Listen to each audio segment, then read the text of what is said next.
کے حوالے سے مہینے کا بھی اختلاف پایا جاتا ہے۔ اس کی وجہ یہ ہے کہ عرب کے اندر تاریخ ولادت درج کرنے کا کوئی عام رواج اس وقت موجود نہیں تھا، اور پھر دنیا یہ بھی نہیں جانتی تھی کہ عبد المطلب کے ہاں اس کا در یتیم پوتا جو پیدا ہو رہا ہے، یہ تو آنے والے وقتوں میں خاتم النبیین کا تاج اس کے سر پر سجایا جا رہا ہے، اور یہ وقت کا نبی ہوگا اور قیامت تک جس کی نبوت کا سلسلہ چلے گا۔ اس لیے جو عام طریقہ کار عرب کا تھا اس کے مطابق تاریخ ولادت درج نہ ہونے کی وجہ سے اہل سیر جنہوں نے سیرت لکھی ہے، مورخین کے ہاں بھی پیغمبر کی ولادت کے مہینے کے اندر اختلاف ہے۔ بعض نے کہا کہ رسول اللہ صلی اللہ علیہ وسلم کی ولادت رمضان المبارک کے اندر ہوئی، اور بعض محرم الاحرام کے اندر اس کو نقل کرتے ہیں، اور اسی طرح اکثریت جو نقل کرنے والی ہے وہ ربیع الاول کا مہینہ نقل کرتے ہیں۔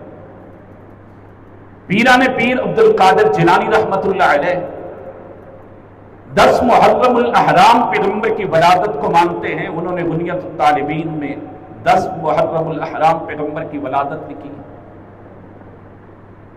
مسلک بریلویہ کے سربراہ امام احمد رضا وہ 8 رمضان المبارک کے قائل ہیں، لیکن اکثریت سیر والوں نے ربیع الاول کا مہینہ لکھا، اور پھر ربیع الاول کے مہینے کی تاریخ کے اندر بھی اختلاف ہے کہ کون سی تاریخ کو پیغمبر کی ولادت ہوئی۔ یہ بات اٹل ہے کہ رسول اللہ صلی اللہ علیہ وسلم کی ولادت سوموار کے دن ہوئی۔ اس کی وجہ یہ ہے کہ نبی کریم صلی اللہ علیہ وآلہ وسلم سے سوموار کو روزہ رکھتے تھے۔ سیدنا ابو قتادہ نے پوچھا پیغمبر سے، صحیح مسلم کی روایت، آپ سوموار کو روزہ کیوں رکھتے ہیں؟ فرمایا فیہ ولدت وفیہ انزل، اسی دن میں پیدا ہوا اور اسی دن میرے اوپر پہلی وحی آئی، اس لیے میں سوموار کا دن کا روزہ رکھتا ہوں۔ اور یہ بھی بات واضح اور صاف ہے کہ پیغمبر کی ولادت عام الفیل کے ساتھ ہوئی، جس سال ابرا یمن کا حاکم بیت اللہ کو گرانے کے لیے ہاتھیوں کا لشکر لے کے بیت اللہ پر چڑھائی کرنے کے لیے آیا تھا، اسی سال پیغمبر علیہ السلام کی ولادت ہوئی۔ وہ عیسائی مذہب کا تھا، اس کا خیال یہ تھا کہ اس کو گرا دیا جائے، اور لوگوں کا رخ جو میں نے صنعاء میں یمن کے اندر معبد خانہ بنایا ہے، عبادت کے لیے بنایا ہے، دنیا اس کی طرف رخ کرے، اور بیت اللہ کو ویران کرنے کے لیے، بیت اللہ کو گرانے کے لیے، ختم کرنے کے لیے اس ارادے سے وہ یمن سے چلا اور بیت اللہ کو گرانے کے لیے ہاتھیوں کا لشکر لے کے آئے، جس کا تذکرہ رب العالمین نے سورہ فیل میں 30ویں پارے میں کی آخری صورتوں میں سے اللہ تعالیٰ نے کیا، لم تر کیف فعل ربک باصحاب الفیل، کیا آپ نے اصحاب الفیل والوں کا حال ان کا نہیں دیکھا کہ اللہ تعالیٰ نے ان کے ساتھ کیا کچھ کیا؟ وہ کعبۃ اللہ کو ویران کرنے کے لیے یہ سوچ اور فکر تھی۔ آج بھی بعض کو کعبۃ اللہ کے بارے میں مختلف رائے رکھتے ہیں کہ یہ وہ گھر ہے جس کو جب بھی دیکھا اس کا دروازہ بند ہی دیکھا، لیکن واحد اللہ تعالیٰ کا یہ گھر بیت اللہ ہے، جس کے بارے میں قرآن مجید نے کہا ہدی للعالمین، یہ قرآن مجید جہان والوں کی ہدایت کا باعث ہے۔ واحد بیت اللہ اور مکہ المکرمہ ہے جس کی 24 گھنٹے عبادت ہوتی ہے، جب بھی میرے کو دنیا اس کے اندر عبادت میں مشغول نظر آئے گی۔ کوئی ایک لمحہ سال میں سے کسی ایک لمحے میں 24 گھنٹوں میں ایک لمحہ بھی ایسا نہیں کہ بیت اللہ کے اندر کوئی نماز، کوئی عبادت کے اندر، کوئی قرآن مجید کی تلاوت میں، کوئی ذکر اذکار میں، کوئی بیت اللہ کے طواف کے اندر موجود نہ ہو۔ فرض نماز کے موقع پر دنیا طواف روکتی ہے، بصورت دیگر اس وقت لوگ نماز کے اندر مشغول ہو جاتے ہیں۔ اللہ تعالیٰ نے اس قدر اس کو آباد اور روشن، دنیا کی ہدایت کا باعث، سکون کا باعث، دعا و التجا کی قبولیت کی جگہ اللہ تعالیٰ نے بیت اللہ کو قرار دیا، اور بیت اللہ کی حفاظت خود رب العالمین نے کی تھی اور پرندوں سے کروائی تھی۔ اس سال جب وہ آیا تھا، مینا سے پہلے درمیان میں ایک وادی ہے، اس وادی کے اندر اللہ تعالیٰ نے اس کو ہلاک کیا تھا۔ آج بھی آپ کو اللہ تعالیٰ حج کی، عمرے کی سعادت نصیب فرمائے، آپ وہاں جا کر کے دیکھیں، مینا سے پہلے درمیان میں جس جگہ اصحاب الفیل کو اللہ تعالیٰ نے تباہ کیا ان کو، وہاں کوئی خیمہ موجود نہیں۔ اس سے آگے مزدلفہ ہے، سارے مزدلفہ میں مینا سارا خیموں سے بھرا ہے، حاجیوں کے ٹھہرنے کی جگہ ہے۔ درمیان میں ایک وادی ہے، جس جگہ وہاں وہ ہلاک ہوئے تھے اس میں ایک خیمہ بھی موجود نہیں، آج بھی وہ صاف ستھری۔ رسول اللہ صلی اللہ علیہ وسلم نے فرمایا تھا کہ جہاں اللہ تعالیٰ کا عذاب اترا ہو، اس بستی سے، اس علاقے سے جلدی گزر جایا کرو، وہاں ٹھہرا نہ کرو۔ اس لیے سعودی گورنمنٹ نے صدیاں گزرنے کے بعد بھی آج بھی اسی انتظام کو، اسی معاملے کو لازم پکڑا ہوا۔ اس سال پیغمبر پیدا ہو، نبی کریم صلی اللہ علیہ وآلہ وسلم سے ان کے مہینے کے بارے میں کہ آپ کس مہینے کو پیدا ہوئے، صحابہ کرام رضوان اللہ علیہم اجمعین، توجہ میری طرف کرنا، میں بڑی اہم بات کہنا، کوئی دنیا کا مسئلہ ایسا نہیں جو اس وقت موجود ہو اور صحابہ پیغمبر نے رسول اللہ صلی اللہ علیہ وسلم سے اس بارے میں سوال نہ کیا۔ بڑے سوال کیے اور بڑے پیغمبر نے ان کو جواب دیا، لیکن پیغمبر کی ولادت کس مہینے اور مہینے کی کس تاریخ کو ہوئی، ذخیرہ حدیث میں ایسا سوال اصحاب پیغمبر نے رسول اللہ صلی اللہ علیہ وسلم سے نہیں کیا۔ اور پیغمبر علیہ الصلوۃ والسلام نے بتاتے خود بھی اتنی 63 سالہ زندگی گزارنے کے بعد، 23 سالہ نبوت کی زندگی گزارنے کے بعد، پیغمبر علیہ الصلوۃ والسلام نے اس دوران کسی عربی مہینے اور کسی تاریخ کے بارے میں نہیں بتایا کہ آج میرا یوم ولادت ہے۔ پیغمبر علیہ الصلوۃ والسلام سے ایسی کوئی حدیث، کوئی روایت پیغمبر علیہ الصلوۃ والسلام سے ثابت نہیں، نہ صحیح نہ ضعیف۔ سوموار کے دن پیغمبر پیدا ہوئے، یہ عدل ہے، یہ پیغمبر کا فرمان ہے اور یہ حقیقت ہے۔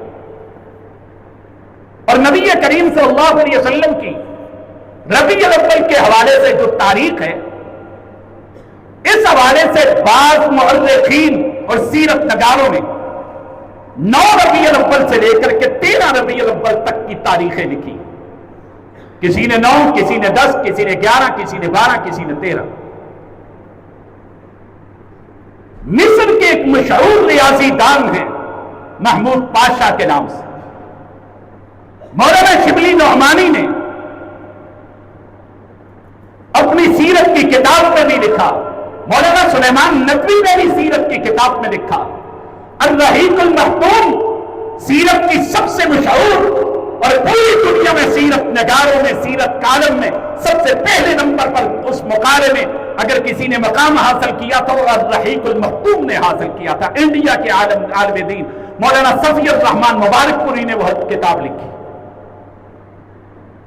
بنیادی طور پر یہ عربی میں لکھی گئی تھی، پھر خود ہی مولانا صفی الرحمان مبارک پوری نے اس کو اردو میں لکھا۔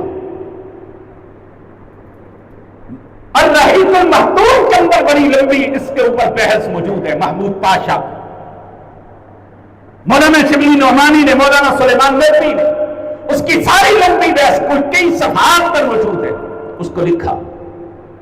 محمود پاشا جو مصر کے ریاضی دان ہیں، اس نے بھی یہ ثابت کیا کہ اگر ان 5 تاریخوں میں سوموار کا دن اگر تلاش کیا جائے عام الفیل کے سال ربیع الاول کے مہینے میں تو 9 ربیع الاول کا دن بنتا.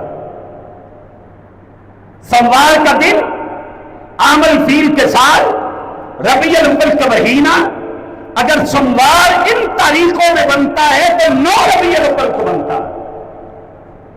9 ربیع الاول 20 اپریل 571 عیسوی سوموار کا دن پیغمبر علیہ الصلوۃ والسلام کی یوم ولادت محمود پاشا نے ثابت کی ہے، جس کو دنیا نے مانا. اور نبی کریم صلی اللہ علیہ وآلہ وسلم کلہ العالمین اکمل الحاکمین نے سب سے بہترین نسب کے اندر پیدا کیا. یہ عرب کے اندر بھی اور آج بھی ہمارے معاشرے میں بھی نسب دیکھا جاتا ہے ہر معاملے میں. اور اللہ تعالیٰ نے اس وقت کے سب سے بہترین نسل، بہترین خاندان میں اللہ تعالیٰ نے رسول اللہ کو پیدا کیا، اس لیے کہ کوئی کافر، کوئی غیر مسلم، کوئی دنیا کا آدمی پیغمبر کے نسب کے اوپر اعتراض نہ کر سکے کہ اس کا نسب ٹھیک نہیں تھا. نبی کریم صلی اللہ علیہ وآلہ وسلم نے فرمایا تھا ان اللہ اصطفى کنانہ من ولد اسماعیل. اولاد اسماعیل میں اللہ تعالیٰ نے بنو کنانہ کو چنا. واصطفى قریشا من بنی کنانہ، بنو کنانہ سے قریش کو اللہ تعالیٰ نے چنا، اور بنو قریش سے اللہ تعالیٰ نے بنو ہاشم کو چنا.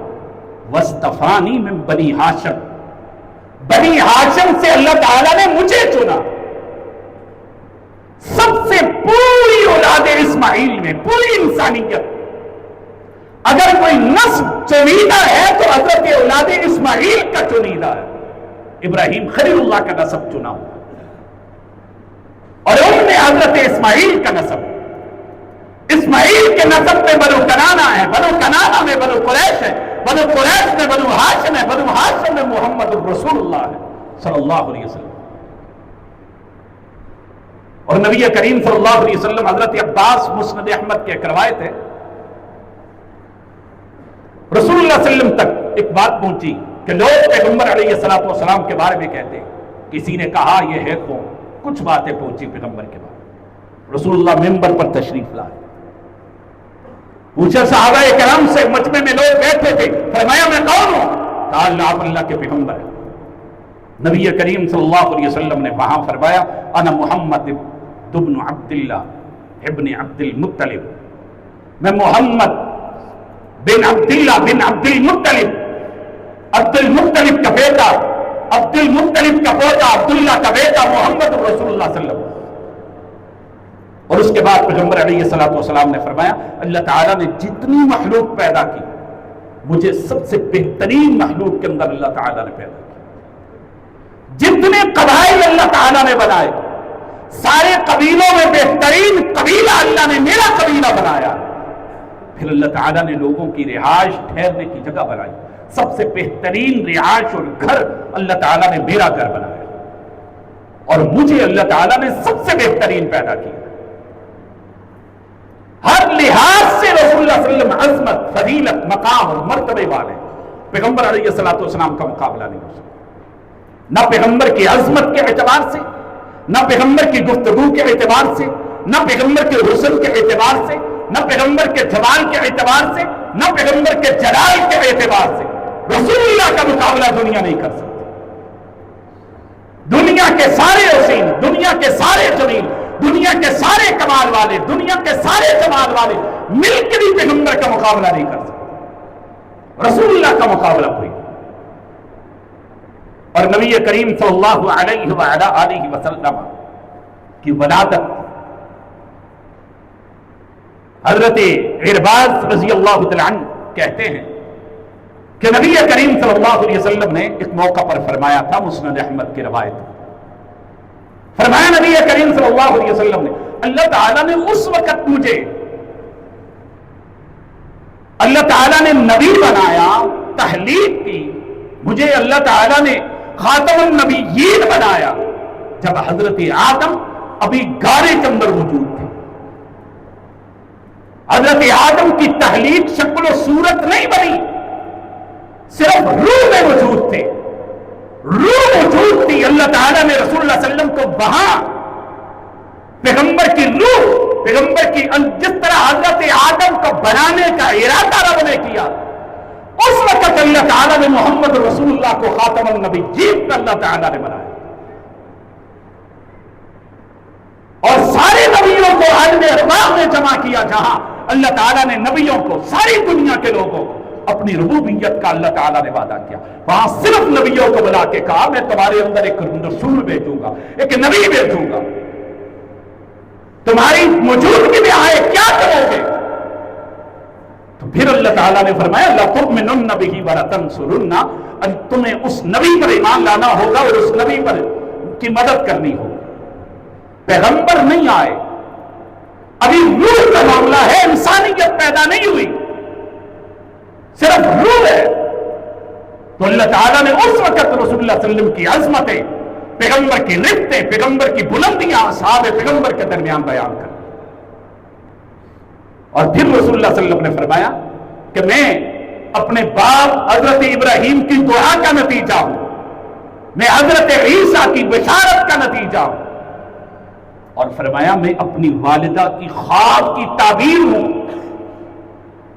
میں اپنی والدہ کی خواب کی تعبیر ہوں. جو میری والدہ نے، ابھی میں اس کے پیٹ میں موجود تھا تو میری والدہ نے خواب دیکھا کہ میرے جسم سے ایک نور نکلا ہے، اس نور سے شام کے محل روشن ہو گئے. بصرہ تک، بصرہ شام کا علاقہ تھا، اس بصرہ تک اس کے محل روشن ہو چکے. نبی کریم صلی اللہ علیہ وسلم نے فرمایا میں نبیوں کی دعاؤں کا نتیجہ.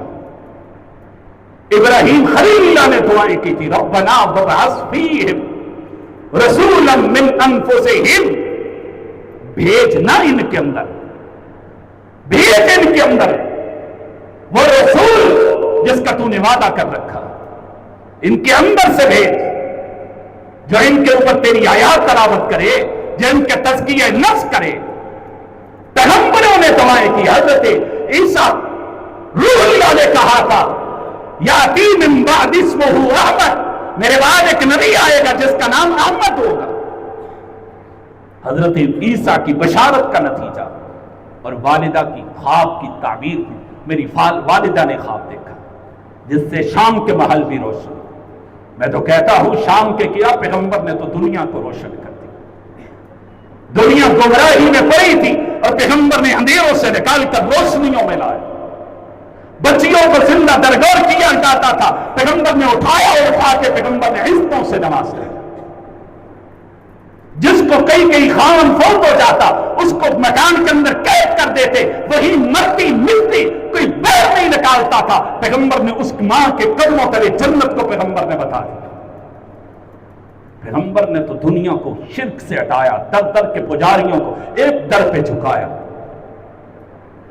ظلم و ستم کا خاتمہ پیغمبر نے کیا، سود کا خاتمہ کیا، زیادتیوں کا خاتمہ کیا، حق عدل انصاف پیغمبر نے دنیا میں قائم کیا. قائم کر کے ریاست مدینہ پیغمبر قائم کر کے اس دنیا سے رخصت ہو. پوری دنیا پیغمبر نے روشن کر. اور پیغمبر کی تعلیمات سے آج بھی دنیا روشن ہے.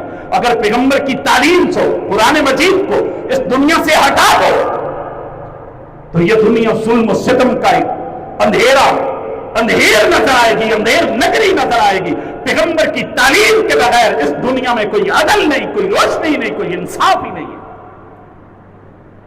اور نبی کریم صلی اللہ علیہ وسلم شاندار زندگی گزار کے 63 سال پیغمبر زندگی کا گزار کے کمال زندگی گزار کے گئے. انشاءاللہ ساتھ ساتھ کبھی تذکرہ کروں گا اس حوالے سے. 40 سال گزارنے کے بعد پیغمبر قوم کے سامنے اپنے آپ کو پیش کر کے کہا آج تک نبیوں کی بات نہیں کرتا، نبیوں کے بغیر یہ دعویٰ کوئی نہیں کر سکا. اپنے آپ کو اپنی قوم کے سامنے پیش کیا 40 سال گزارنے کے بعد. حل وجدتمونی صادقا کاذبا، میں نے 40 سال تمہارے اندر گزارے، تمہاری بکریاں بھی چرائیں، تمہارے کاروبار بھی کیے، تمہاری جنگوں میں شامل ہوا، تمہارے معاہدوں میں شامل ہوا، تمہارے بازاروں میں پلا پوسا بڑا ہوا، تمہارے ساتھ بیٹھتا رہا، تمہارے جن کے جماعتوں میں بیٹھتا رہا. 40 سال زندگی گزاری ہے. بتاؤ مجھے تم نے کیسا پایا؟ سب نے بیک سوا ہو کے پایا کہا کہ ہم نے آپ کو سچائی پایا، ہم نے تجھے امانت داری پایا، ابھی نبی نہیں بنے، نبوت سر پہ نہیں آئی، توجہ میری طرف کر، نبوت سر پہ نہیں آئی، پھر پیغمبر کا یہ عالم، اور پھر پیغمبر علیہ السلام زندگی گزارنے کے بعد پھر ایک لمحہ آیا کہ رسول اللہ صلی اللہ علیہ وسلم مرض الموت میں مبتلا، حضرت عباس حضرت علی المرتضیٰ پیغمبر کو سہارا دے کے لاتے ہیں، توجہ میری طرف کریں، گھٹنے چھوڑے، رسول اللہ صلی اللہ علیہ وسلم 63 سال زندگی گزارنے کے بعد وفات سے صرف 3 دن پہلے پھر پیغمبر قوم کے سامنے آتے ہیں، ان کی لیڈری پیغمبر نے کی، ان کی امامت پیغمبر نے کی، ان کے جرگ جماعت، ان کا چیف جسٹس رسول اللہ، ان کا آرمی چیف پیغمبر رسول اللہ، ان کے کمانڈر رسول اللہ، پھر پیغمبر اس قوم کے سامنے اپنے آپ کو ایک مرتبہ پھر پیش کر کے کہتے ہیں میں نے تمہاری کمانڈ کی ہے، اگر کسی کو کوئی میری بات کا دکھ پہنچا ہو آؤ مجھ سے بدلہ لے لو، آؤ میں حاضر ہوں، مجھ سے بدلہ لے لو۔ سناٹا چھا گیا، ایک بھی سر اٹھا نہ سکا، صرف ایک دیوانہ اٹھ کے کہنے لگا ہاں ایک مرتبہ صفیں سیدھی کرتے ہوئے آپ نے میری پیٹھ پہ لاٹھی ماری تھی۔ رسول اللہ صحابہ اکرام اس کی طرف دیکھتے ہیں، فرمایا آنے دو اس کو قریب لایا، رسول اللہ صلی اللہ علیہ وسلم نے اس کے ہاتھ میں لاٹھی پکڑائی، اس نے کہا نہیں، جب لاٹھی ماری تھی وہاں میری پیٹھ پہ کپڑے تو نہیں تھے، ننگا بدن تھا، پیغمبر نے اپنے بیمار ہاتھوں سے اپنے پیٹھ بھی ننگی کر دی، چل لے بدلا، اور پیغمبر کی محبت کا دم بھرنے والوں، پیغمبر کی سیرت کو پڑھنے پڑھانے والوں، پیغمبر کی محبت کو سینوں میں بسانے والوں، یہ بھی تو پیغمبر کی سیرت ہے نا، یہ بھی تو رسول اللہ ہے۔ پیغمبر نے کپڑا ہٹا کے فرمایا چل لے، صحابہ کرام کا میں تو خیالوں میں کہتا ہوں ابو بکر کا کیا حال ہوگا، عمر کیا سوچتا ہوگا، عثمان، علی، حسن، حسین، طلحہ، زبیر، وہ تو پیغمبر کے کہنے پر اپنے قلب و جگر پیغمبر کے اوپر وار دینے والے تھے، انہوں نے جب دیکھا ہوگا لاٹھی ایک شخص کے ہاتھ میں ہے، پیغمبر کی ننگا بدن ہے اور وہ پیغمبر کو مارنے کے لیے تیار ہے، انہوں نے کیا سوچا ہوگا، کیا عالم ہوگا ان کا۔ لیکن پیغمبر نے ہاتھ دے کے فرمایا، صحابہ اکرام اس کی طرف دیکھ رہے، کیا کرنے لگے ہو؟ رسول اللہ نے فرمایا چھوڑ دو اس کو بدلہ لے لے۔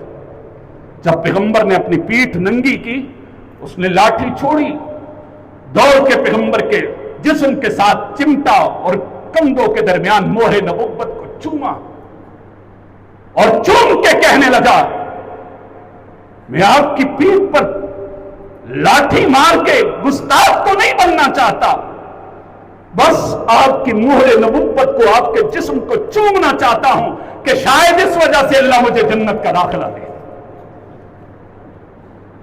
لیکن عرض کرنے کا یہ مقصد ہے، پیغمبر نے اپنے آپ کو قوم کے سامنے پیش کیا۔ میرے ویر پیغمبر اس دنیا میں زندگی گزارنے کے بعد چلے گئے، ربیع الاول کا مہینہ ہے، یہ اٹل ہے، پیغمبر 12 ربیع الاول کو فوت ہو گئے، 12 ربیع الاول 11 ہجری پیغمبر اس دنیا سے چلے گئے، سوار کا دن ہے، رسول اللہ اس دنیا سے رخصت ہو گئے، اس میں کوئی شک نہیں، دیوبندی، بریلوی، اہل حدیث، مسلم، غیر مسلم، عرب، عجم متفق ہے پیغمبر کی وفات 12 ربیع الاول کو، 29 صفر کو نبی کریم صلی اللہ علیہ وسلم کو بخار ہوا، جنت البقیع کے قریب نماز جنازہ پڑھائی، واپس مڑے، سر کو درد ہو گیا، بخار شروع ہو گیا، پھر یہ بخار مرض الموت میں مبتلا، موت تک باقی رہا۔ کچھ دن پیغمبر نمازیں پڑھاتے رہے،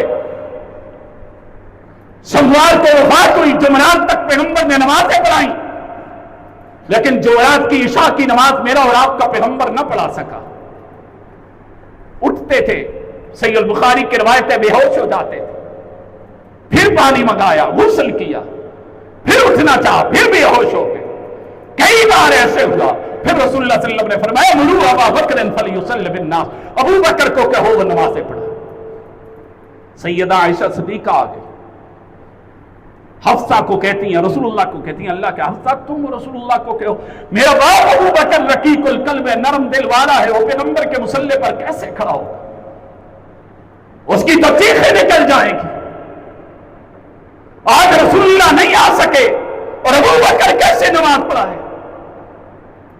پیغمبر نے فرمایا مروا ابا بکر فلیصلی بالناس، ابو بکر کو کہ وہ نمازیں پڑھا ہے۔ حضرت ابوبکر صدیق نے پھر پیغمبر کی جگہ نماز پڑھائی۔ نبی کریم صلی اللہ علیہ وآلہ وسلم پھر پیغمبر علیہ السلام ہفتہ یا اتوار کے دن ظہر کے وقت رسول اللہ تشریف لائے، اور پیغمبر علیہ السلام نے وہاں آ کے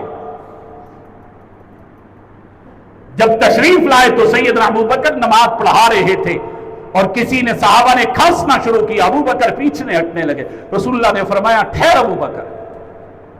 ابو بکر ٹھہر گئے، پیغمبر ابو بکر کے ساتھ، ابو بکر رسول اللہ کے ساتھ، اور رسول اللہ ابو بکر کی، ابو بکر امت کی امامت کرا رہے تھے۔ واہ، ایسا منظر تاریخ نے پہلی مرتبہ شریعت اسلامیہ میں دیکھا کہ نمازی ہو، نمازیوں کے دو امام ہو، یہ پہلی مرتبہ منظر دیکھا۔ اور رسول اللہ صلی اللہ علیہ وسلم نے آ کے اس کے ساتھ بیٹھ کے ابو بکر کو اپنے مصلی پر ٹکا کے فرمایا سب ابو بکر دنیا والے دیکھ رہے، میں ابو بکر کو اپنی موجودگی میں مصلی پر کھڑا کر کے جا رہا ہوں۔ میرے بعد اس مصلی کا، اس منبر کا، اس امت کی امامت کا، خلافت کا اگر حق کوئی رکھتا ہے تو ابو بکر رکھتا ہے۔ اور نبی کریم صلی اللہ علیہ وسلم نے نماز پڑھائی، پڑھانے کے بعد رسول اللہ صلی اللہ علیہ وسلم چلے گئے۔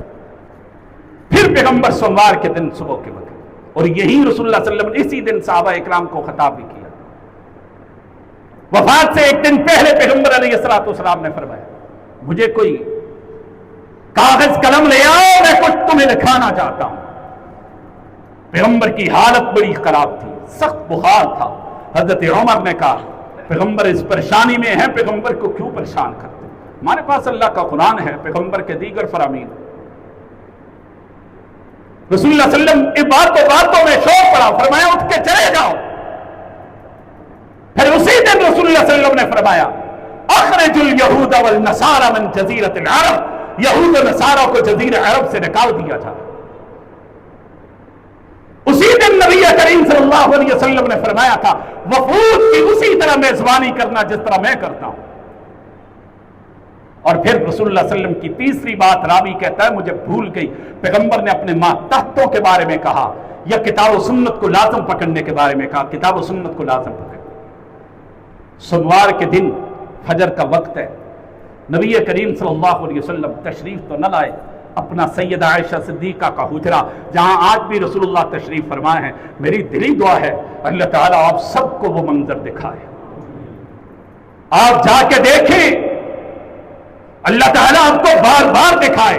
ریاض الجنہ ہے، ریاض الجنہ کے ساتھ سیدہ عائشہ صدیقہ کا حجرہ ہے، پیغمبر کی آج بھی قبر مبارک وہاں ہے۔ اس حجرے کی کھڑکی سے پیغمبر نے کپڑا ہٹا کے صحابہ کو دیکھا، صحابہ بیٹھے ہیں، ابو بکر آگے بڑھنے ہیں، نماز پڑھانے کے لیے آگے بڑھنے والے ہیں۔ حضرت ابو بکر صدیق نے دیکھا، صحابہ پیغمبر کو دیکھ رہے ہیں، پیغمبر مسکرائے اور روشن ہو گئی بس، قریب تھا کہ لوگ لپک جاتے پیغمبر کی طرف۔ حضرت رسول اللہ صلی اللہ علیہ وسلم نے ابو بکر کو اشارہ کیا، چل ابو بکر آگے چل، نماز پڑھا۔ ابو بکر نماز پڑھانے کے لیے آگے بڑھے، رسول اللہ صلی اللہ علیہ وسلم نے کپڑا ہٹا دیا۔ صحابہ کہتے ہیں یہ وہ آخری منظر تھا، ہم نے رسول اللہ کو دیکھا، اس کے بعد پیغمبر کو نہیں دیکھا۔ سوموار کا دن میرے ویر اختلاف میں نہیں کرتا، سوموار کا دن ربیع الاول کی فجر، ربیع الاول کی صبح، 12 ربیع الاول کی صبح، سوموار کا دن پیغمبر نے صبح کپڑا ہٹایا، صحابہ کو دیکھا، صحابہ نے فجر کے وقت پیغمبر کا دیدار کیا، اس کے بعد پیغمبر کو نہیں دیکھا۔ پھر ابو بکر نے نماز پڑھائی، نماز پڑھانے کے بعد رسول اللہ کی عیادت بھی کی، پھر کسی کام کے لیے نکل گئے۔ نبی کریم صلی اللہ علیہ وسلم نے اپنے غلام آزاد کر دیے۔ رسول اللہ صلی اللہ علیہ وسلم نے اپنی بیٹی سیدہ فاطمہ کو، پیغمبر کی طبیعت زیادہ خراب ہو گئی اور سیدہ فاطمہ تو زہرا کو بلایا، کان میں بات کی تو رونے لگی۔ پھر پیغمبر نے بلا کر کے اپنی لخت جگر نور نظر سیدہ فاطمہ تو زہرا کو بلایا، بلا کے پھر پیغمبر نے قریب کر کے پھر کان میں سرگوشی کی تو سیدہ فاطمہ مسکرانے لگی۔ بعد میں کسی نے کہا روئی کیوں، مسکرائی کیوں؟ کہنے لگی روئی اس لیے کہ رسول اللہ نے فرمایا تھا بیٹی میری تیری جدائی کا وقت آ گیا، اور پھر مسکرائی اس لیے فرمایا میرے خاندان میں، میرے گھرانے میں اگر سب سے پہلے میری اگر کسی کے ساتھ ملاقات ہوگی تو تیرے ساتھ ہوگی، میں اس بات پہ مسکرائی۔ اور رسول اللہ صلی اللہ علیہ وسلم کی طبیعت ساتھ پانی ہے، پانی پیغمبر اپنے پانی میں ہاتھ مارتے ہیں، اپنی پیشانی پہ مارتے ہیں، الا ان للموت سکرات، موت کے لیے بڑی سختیاں ہیں۔ رسول اللہ صلی اللہ علیہ وسلم پکارتے چلے جا رہے ہیں۔ سیدہ عائشہ صدیقہ پیغمبر پھر سیدہ عائشہ صدیقہ رضی اللہ تعالی عنہ رسول اللہ صلی اللہ علیہ وسلم کو معوذتین آخری دونوں سورتیں پڑھ پڑھ کے پیغمبر کو دم کرتی ہیں، پیغمبر کے ہاتھوں پر پھونکتی ہیں، پیغمبر کے ہاتھ ہی پیغمبر کے جسم پر مارتی ہیں۔ رسول اللہ صلی اللہ علیہ وسلم اسی حال میں نبی کریم صلی اللہ علیہ وسلم 12 ربیع الاول کو جب سورج تھوڑا سا اوپر ہوا، نبی کریم صلی اللہ علیہ وسلم اس جہان فانی سے رخصت ہو گئے، پیغمبر اس دنیا سے چلے گئے۔ پھر ہوا کیا، ٹائم بھی ختم ہے۔ صحابہ کرام کہتے ہیں جب رسول اللہ مکے سے مدینے آئے تھے سب سے روشن دن تھا، لیکن جب رسول اللہ صلی اللہ علیہ وسلم 12 ربیع الاول 11 ہجری کو اس دنیا سے گئے تو اتنا اندھیرا چھا گیا، لوگوں کو اپنا ہاتھ نظر نہیں آتا تھا۔ سب سے پریشانی کا دن، غم کا دن، دکھ کا دن 12 ربیع الاول 11 ہجری سوال کا دن تھا۔ اس دن صحابہ کرام رو رہے تھے، پیغمبر کی بیٹیاں رو رہی تھی، پیغمبر کی بیٹی پیغمبر کی بیویاں رو رہی تھی، صحابہ پیغمبر رو رہے تھے، ہر ایک چیز رو رہا تھا۔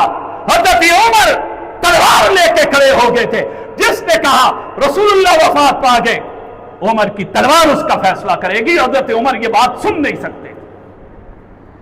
کسی نے ایک صحابی ہل چلا رہا تھا، کسی کو نے کہا تم ہل چلا رہے ہو، رسول اللہ وفات پا گئے۔ اس نے وہی ہل چھوڑ کے آسمان کی طرف نگاہ کر کے کہنے لگا اللہ میری آنکھوں کو اندھا کر دے، اللہ میرے کانوں کو بہرا کر دے، میری زبان کو ہی بند کر دے۔ کسی نے کہا کیا کہہ رہے ہو؟ کہنے لگا کان اس لیے رکھے تھے کہ رسول اللہ کی حدیث سنوں گا، پیغمبر کی آواز سنوں گا، پیغمبر ہی نہیں رہے تو کانوں کا کیا فرق؟ آنکھیں اس لیے رکھی تھی کہ رسول اللہ کا دیدار کروں گا، رسول اللہ ہی نہیں رہے تو آنکھوں کا کیا فائدہ؟ زبان اس لیے رکھی تھی کہ پیغمبر سے بات کروں گا، رسول اللہ ہی نہیں تو زبان کا کیا فائدہ؟ سب سے غم، سب سے دکھ، سب سے رونے والا، سب سے پریشانی والا تاریخ اسلامیہ میں صحابہ کرام کی زندگی میں، اہل بیت کی زندگی میں اگر مشکل ترین کوئی دن تھا تو 12 ربیع الاول 11 ہجری کا دن تھا، جس دن میں اور آپ جھنڈیاں لگاتے ہیں، جس دن میں اور آپ جشن مناتے ہیں، جس دن میں اور آپ خوشیاں مناتے ہیں۔ میں کچھ نہیں کہتا، میں کوئی فتویٰ نہیں لگاتا، میں کچھ نہیں کہتا، لیکن دعوت فکر دیتا ہوں۔ کبھی 12 ربیع الاول صحابہ کا بھی دیکھ، کبھی 12 ربیع الاول اپنا بھی دیکھ۔ اتنا ضرور کہتا ہوں رونے والا بھی عاشق ہو، رونے والا بھی محب ہو، اور کودنے والا بھی محب ہو، دونوں نہیں ہو سکتے۔ ہنسنے والا، عید منانے والا بھی عاشق رسول ہو، اور چیخنے چلانے والا، رونے والا، غمزدہ ہونے والا، پریشانی میں ڈوب جانے والا بھی محب رسول ہو، دونوں نہیں ہو سکتے۔ ایک ہی ہوتا ہے، فیصلہ تیرے اوپر ٹھہرا۔ اللہ تعالیٰ مجھے اور آپ کو دین اسلام کی سمجھ عطا فرمائے، اسلام کے مطابق زندگی بسر کرنے کی توفیق عطا فرمائے۔ انشاءاللہ سلسلہ وار رسول اللہ صلی اللہ علیہ وسلم کا نام، پیغمبر کا عقیقہ، پیغمبر کی باقی زندگیوں کے حوالے سے انشاءاللہ العزیز یہی سلسلہ آگے چلائیں گے۔ اللہ تعالیٰ مجھے اور آپ کو قرآن و سنت کو سمجھنے کی اور عمل کرنے کی توفیق دے۔ وما علینا الا البلاغ المبین۔